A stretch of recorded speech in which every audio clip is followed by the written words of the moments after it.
ఆరోగ్యం కావాలి అంటే ఎవరైనా ఎవరిని ఉపాసన చెయ్యమని చెప్తారు అంటే సూర్యనారాయణమూర్తిని ఉపాసన చెయ్యండి అంటారు.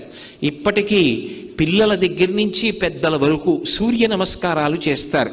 ఆ సూర్య నమస్కారాల్లో కేవలం 10 విధములైనటువంటి భంగిమలతో చేసే నమస్కారాలు ఉన్నాయి. అవి తేలికగా చెయ్యడానికి వీలుగా ఉంటాయి.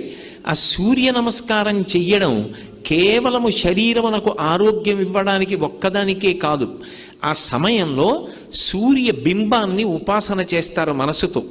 ఆ ఉపాసన చేసిన కారణం చేత దృష్టి నిలబెట్టడం కూడా అలవాటు అవుతుంది. దృష్టిని కేంద్రీకరించడం, ఒక విషయాన్ని పరిశీలిస్తున్నప్పుడు, ఒక విషయాన్ని చదువుతున్నప్పుడు, ఒక విషయాన్ని వ్రాస్తున్నప్పుడు దృష్టిని దాని మీదే కేంద్రీకరించగలిగినటువంటి శక్తి దేని వలన ఉత్పన్నమవుతుంది అంటే కేవలముగా ఆ సూర్య నమస్కారముల యందు